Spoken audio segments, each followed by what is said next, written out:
Bonjour, je suis Julien, votre professeur de français pour le niveau C1. Je vais maintenant vous parler des différents types de textes.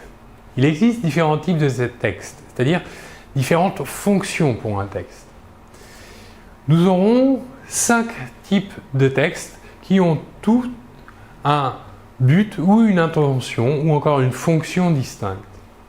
Nous aurons tout d'abord un texte informatif, le texte injonctif, le texte persuasif, le texte poétique ou encore le texte fictionnel. Ici, vous avez les 5 types de textes possibles. Voyons le but, l'intention, encore la fonction du texte informatif.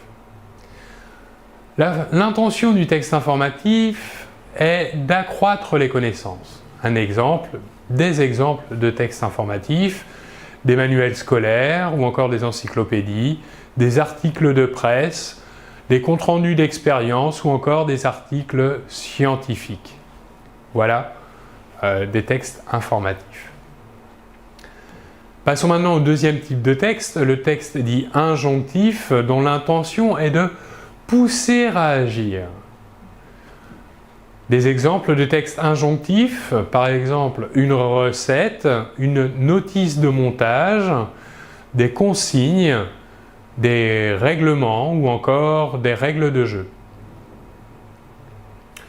Le troisième type de texte, le texte dit persuasif.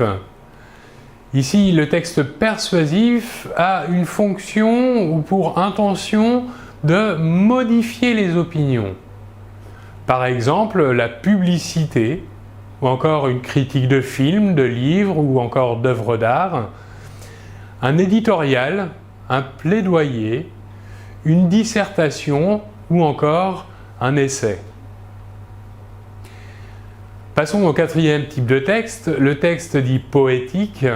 Son intention est de créer un univers imaginaire.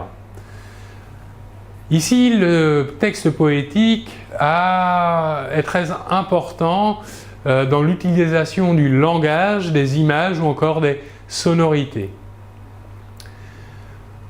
Par exemple, comme texte poétique, nous pourrons trouver une prose, une chanson, une comptine, un slogan publicitaire ou encore un proverbe.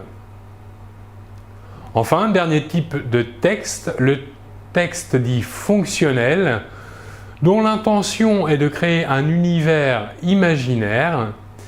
Ici, ce qui est important dans le texte fictionnel, c'est l'intrigue, les événements, le suspense, le mystère ou encore l'histoire. Voici des exemples de textes fictionnels. Nous aurons par exemple une nouvelle, un récit, un conte, un roman, une blague ou encore un scénario. Vous verrez que pour décrire ou présenter un texte, un article ou un document écrit, il est important de différencier ces différents types de textes pour pouvoir le travailler d'une manière méthodologique. Voilà pour cette présentation donc des types de textes. Je vous remercie beaucoup de votre attention et l'on se retrouve très bientôt. Au revoir.